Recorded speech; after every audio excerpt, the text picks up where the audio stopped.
What I'd also say is if you could take a look at this list and go, well, Tim, I don't know.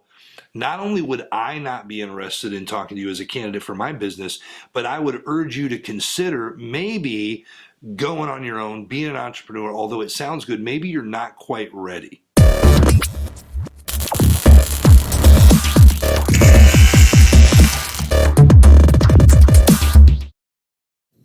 So you want to start a business? Hey, listen, you're going to have these common challenges, these same handful, right? Delivered up. And so what I would tell you is if you wanted to start a business, if you wanted to start and be in business with me, right?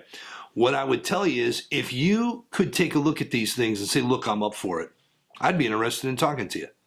What I'd also say is if you could take a look at this list and go, well, Tim, I don't know.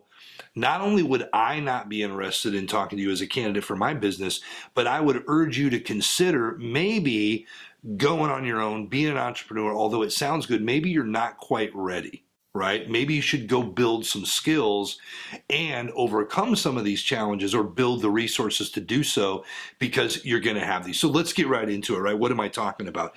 So I think the first challenge, especially in my business, is probably family and what we would call center of influence. And what I mean by that is, Uncle Harry, who is broke, but a great human being, okay? Great husband, great all of that, right? But broke, doesn't have any money, lives paycheck to paycheck, either working or retired, but, small amount of money, never really had enough to do anything bigger than just take care of himself, which is very noble, in his family. But maybe we get started, and like for me, I'm in the network marketing industry.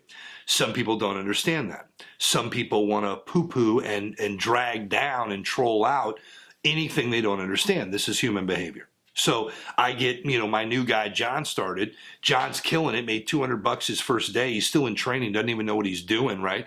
And he goes home and Uncle Harry's over for the barbecue and Uncle Harry wants to give him all kinds of shit or, tear it down or whatever. Talking from complete ignorance.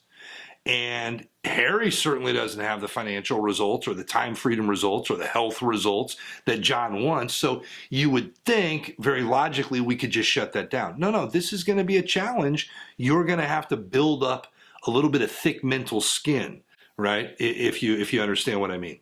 And it could be Uncle Harry, it could be, but listen, here's the deal with that challenge. You do understand they want you to win. They just don't want you to leave. They don't want you to grow and outgrow them and not hang around as much. Okay, and all of those things. And they want to protect you. What if it is a scam? What if this business does fail, this lawn care service you start? Who cares what it is, right? So they want to protect you from failure. They do want you to win. They just don't want you to leave, right? So remember, with that challenge, that's at the heart of that. And you will have to deal with that at some level. Next, financing, the money, right? Getting the money together, capitalizing your business. Listen, I'll tell you right now, this seems to be a challenge and we worry about this a lot. But the reality is, if you've got the idea, if you've got the right people together, you can find the money. And sometimes it's a lot less than you think, okay? Story after story. My story, I started for about $800. $800 was my investment over the course of my first 30 to 45 days. And after that, yes, I put money in to grow it, but it was profit from the business revenue, right? It wasn't my money. So, but $800 was like 2 weeks' pay at that time for me. And I did not have that even saved up, I'm sad to say, right? But that's the reality of it. So no matter what you need, we can find a way, okay? I'll tell you, but you might have that challenge. Next, I think this is probably the biggest one because we think the financing is the biggest one. The biggest one is having a plan, and I've said this before in multiple videos, a plan that has verified success behind it. You can look at the plan, you can look at the data, you can look at examples in the marketplace, and you know that this plan is probably the best shot you've got. Make it your own, adapt it to you, but take the things from this plan and implement, right? And copy that success. So finding that kind of a plan where someone's willing to give it to you, think about that. Why would they do that? Why would they want to give you their plan? You need to come up with your own plan, Jack, right? They worked hard to come up with this plan.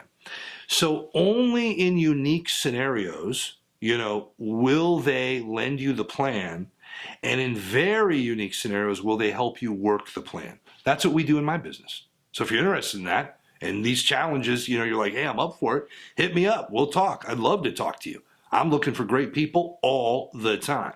Okay. My opportunity is way bigger than the amount of trained up leaders and team members that I have. So if you're interested in that, please hit me up. So anyway, not my point to talk about there, but you want to have access to a plan you've seen success with. So either you have to pay money for that plan, or you have to join a franchise and pay a lot of your monthly revenues up to the franchise before you can take your cut. Okay. Everybody gets paid before you, but you've got a proven plan. With a franchise, you can say that they have a proven plan. Okay. What's the cost to that plan though? And then there's a business like mine where we've built the systems, we've built the plan. All we're looking for is the right people to teach it to and to work it with so that you win and we win. But even in what I do, you're going to have these challenges. And finally, I'll talk about the microwave mindset, I call it. Meaning that what I plant today, I expect to see harvest from today. You know what that's called? An employee mindset. Doesn't work as an entrepreneur. We must realize that just like everything we see in God's green earth and nature and natural law, everything has a gestation period. We plant carrots, so many days or weeks, we get carrots. That's different for tomatoes. That's different for a human child or a calf, right? Or a baby deer. Everything in nature has its own gestation period. But we know if we move forward with resilience, if we understand that the winds are going to blow, that these are common challenges we're going to face, and we're up for it. We don't have all the answers, but we understand and we're going to get through it, right? And we have a plan with a track record of success and people that are willing to help you work that plan. You don't have to have the microwave mindset. You have the farmer mindset. You're going to plant today. You have a known quantity that will be produced or a general idea from the numbers. And you know that that takes X amount of time, so we wait for that. And meanwhile, we go plant another field and another field and another field. So what we have is consistent blooming, but this takes time and consistent work like anything. Other than that, it's just a fantasy. We'll talk soon.